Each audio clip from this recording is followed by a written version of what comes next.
Selamat pagi, siang maupun sore Pak Ben. Pada kesempatan kali ini kelompok kami akan menjelaskan tentang Hofstede dan Trompenaars Cultural Division di negara Thailand dan akan dibandingkan dengan negara Indonesia. Di sini saya Brian Ferdinand dan ini kelompok saya. Boleh tolong diperkenalkan diri masing-masing. Nama saya Grace Angelina. Nama saya Denisius. Nama saya Nikolaus Cahya. Nama saya Razel Fernandes. Baiklah, berikut materi yang akan kita jelaskan. Dimulai dari Hofstede. Baiklah, pada kali ini saya akan menjelaskan mengenai teori Gerd Hofstede, mengenai power distance dan individualism versus collectivism. Baiklah, pertama-tama akan dimulai dari saya akan menjelaskan mengenai definisi power distance. Apa itu sebenarnya power distance? Power distance adalah sebuah tingkatan perbedaan kekuatan yang tergantung dari tingkatan sosial, tingkatan pendidikan, dan juga jabatan. Power distance di sini dibedakan menjadi dua, yaitu high power distance dan low power distance. Jadi, high power distance ini merupakan seperti terdapat perbedaan kekuasaan yang sangat jelas di antara masyarakatnya. Misalnya seperti contoh di negara Indonesia, terjadi hubungan yang tidak dekat antara atasan dan bawahan. Sedangkan low power distance adalah di mana kekuasaan dibagikan secara rata dan adil. Misalnya seperti di Amerika, di mana atasan sering bersosialisasi dengan bawahan dan memperlakukan bawahannya secara tidak semena-mena. Baiklah, kali ini saya akan menjelaskan mengenai grafik Hofstede, perbandingan antara negara Indonesia dan Thailand. Di sini kita bisa melihat bahwa Indonesia berwarna biru muda dan Thailand berwarna abu-abu. Nah, perbandingan tingkat power distance antara kedua negara ini terlihat tidak jauh berbeda. Mungkin karena faktor persamaan letak wilayah yang berada di Asia Tenggara. Nah, di sini kita bisa melihat bahwa Thailand berada di angka 64 dan Indonesia berada di angka 78. Kedua negara ini tidak memiliki perbedaan yang signifikan. Namun kita bisa menyimpulkan bahwa kedua negara ini termasuk negara yang memiliki tingkat power distance yang sangat tinggi. Oleh karena itu, negara ini termasuk dalam negara high power distance, yaitu terdapat perbedaan kekuasaan yang sangat jelas di antara masyarakat-masyarakatnya. Nah, selanjutnya saya akan mencoba menjelaskan mengenai individualism versus collectivism antara negara Thailand dan negara Indonesia. Nah, sebelum saya menjelaskan lebih lanjut, saya akan membahas mengenai definisi mengenai individualism terlebih dahulu.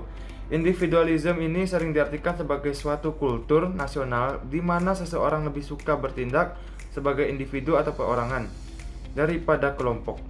Selain itu, dalam berkomunikasi, orang-orang individualism lebih dominan menyatakan pendapatnya secara langsung atau bisa dibilang to the point dan eksplisit. Sedangkan collectivism adalah kebalikannya. Nah, di sini kita lihat langsung perbandingan grafik antara negara Thailand dan Indonesia. Bisa kita lihat bahwa negara Thailand berwarna abu-abu dan negara Indonesia berwarna biru muda. Nah, di sini kita bisa melihat bahwa terletak sedikit perbedaan antara kedua negara tersebut karena oleh faktor daerah yang mungkin sama terletak di Asia Pasifik. Nah, pada negara Thailand terletak di angka 20, sedangkan di Indonesia terletak di angka 14. Kedua negara ini bisa terbilang berada di tingkat individualism yang rendah. Berarti negara ini tergolong ke collectivism.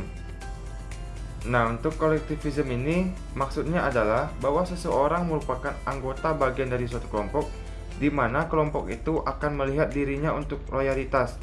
Orang-orang yang berada pada budaya ini tidak akan bertindak atau berperilaku di luar kebiasaan kelompoknya. Orang kolektivisme dalam berkomunikasi biasanya tidak langsung mengutarakan apa yang ingin disampaikan atau tidak to the point, melainkan seperti menggunakan simbol-simbol tertentu dan terkadang memiliki kesan yang ambigu.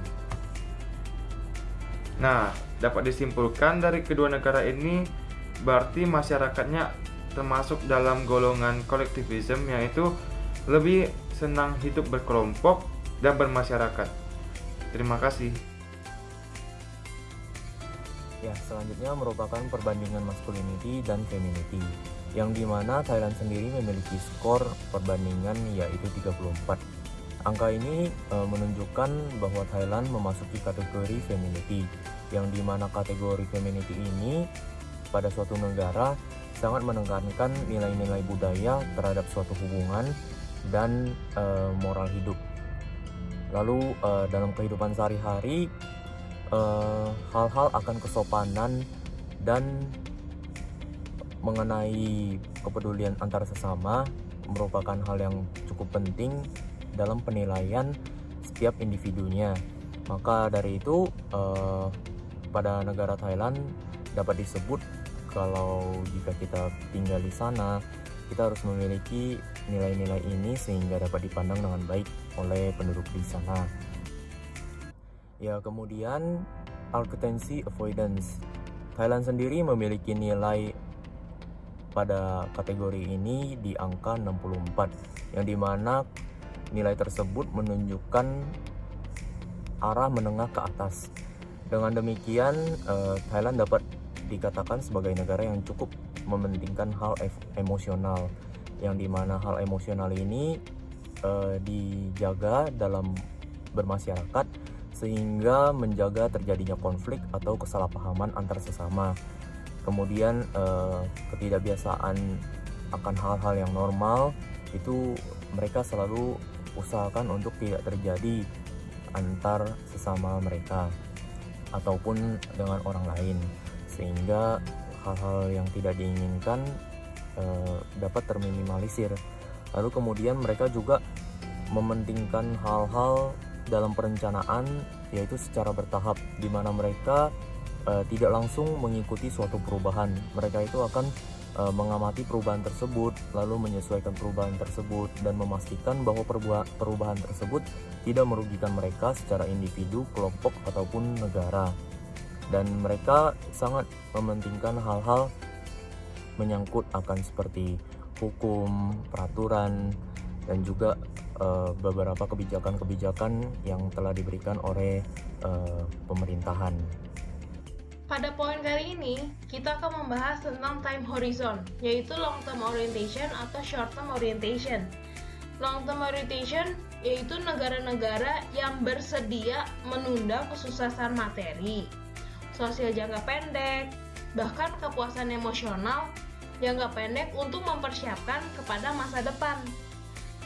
Negara-negara ini sangat menghargai yang namanya value persistence, perseverance, tabungan, dan juga kemampuan untuk beradaptasi. Nah, sementara untuk short term orientation, fokusnya yaitu pada masa kini dan menganggap masa kini atau masa lalu lebih penting dibanding masa depan. Negara-negara ini lebih peduli kepada kepuasan langsung daripada kepuasan jangka panjang. Nah, pada Thailand, grafik tersebut menunjukkan skor 32, di mana yang artinya Thailand lebih cenderung kepada short term orientation. Negara Thailand menunjukkan rasa hormat yang lebih tinggi terhadap tradisi, cenderungan untuk menabung relatif kecil, dan juga fokus untuk pencapaian, lebih fokus pada hasil pencapaian yang cepat dibanding negara Indonesia. Pada poin kali ini, lebih mengarah kepada hedonistic behavior, yaitu indulgence atau restraint. Apakah negara tersebut lebih free, lebih enjoy kepada hidupnya, lebih nggak membandingkan dengan others, atau lebih terkontrol, lebih strict kepada norma-norma tertentu, atau juga lebih memperhatikan status yang ada.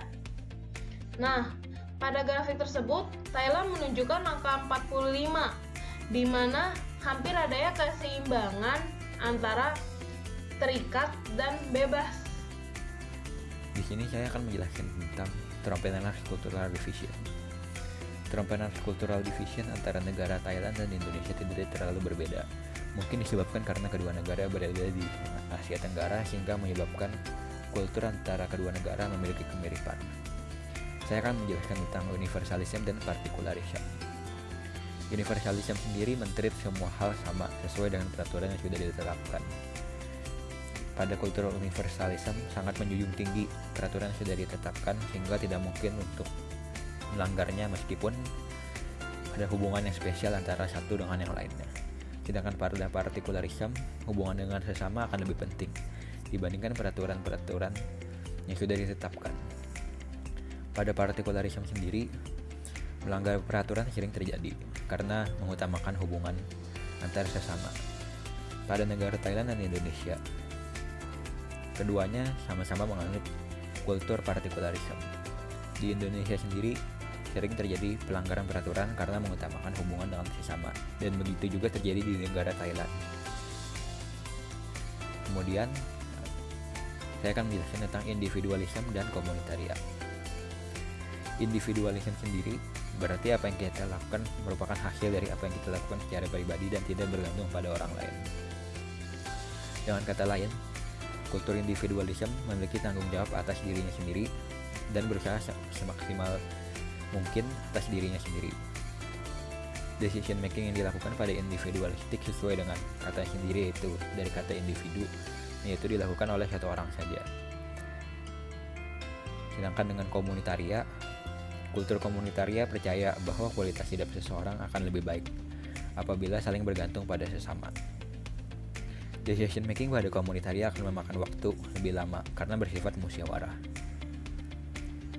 Negara Thailand dan Indonesia sendiri sama-sama menganut kultur komunitaria. Kedua negara ini sama-sama memandang tinggi sosial satu dengan yang lainnya. Dalam Entrepreneurs Cultural Dimension, Thailand merupakan negara yang termasuk dalam highly diffuse, yang artinya mereka menggabungkan kehidupan pekerjaan mereka dengan kehidupan sosial mereka, seperti dengan teman, keluarga. Mereka lebih milih berkumpul yang membahas pekerjaan, bisnis dibanding memisahkan kedua itu, kayak kerja, bisnis.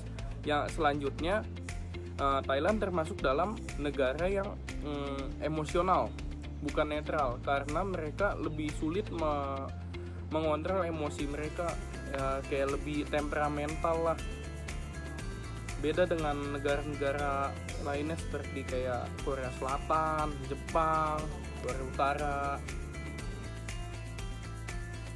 Hari ini saya akan menjelaskan tentang Entrepreneurs Cultural Division.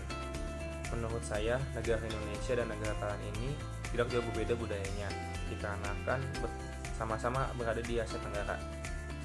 Selanjutnya saya akan menjelaskan tentang achievement dan ascription. Untuk achievement ini maksudnya adalah seseorang bisa mendapatkan sesuatu melalui pengetahuan dan kemampuannya, dan status itu bisa dibilang dapat merefleksikan dirinya. Untuk kultur ascription adalah seseorang bisa mendapatkan status tertentu hanya berdasarkan siapa dirinya. Menurut saya, negara Indonesia dan negara Thailand ini menganut kultur ascription karena mereka lebih menghargai orang yang sudah berumur dan lebih di-respect. Selanjutnya ada sequential time dan synchronous time. Untuk sequential time ini adalah pada kultur ini waktu adalah yang sangat penting. Orang-orang pada kultur ini menganggap bahwa waktu adalah uang. Untuk synchronous time ini waktu itu lebih fleksibel namun tetap menghargai waktu. Menurut saya, negara Indonesia dan negara Thailand ini lebih menganut ke arah kultur synchronous time, dikarenakan mereka lebih fleksibel dan menghargai waktu juga. Selanjutnya ada internal direction dan external direction. Pada kultur internal direction ini orang berfokus pada goals yang ingin dicapai dan menghalalkan segala cara untuk meraihnya. Untuk external direction ini, kultur ini percaya bahwa untuk mencapai suatu goals maka perlu menyesuaikan dengan environment yang bukan merubahnya. Menurut saya, negara Indonesia dan negara Thailand ini lebih menganut ke arah external direction dikarenakan mereka lebih mementingkan hubungan dengan sesama dibanding tercapainya goals. Terima kasih.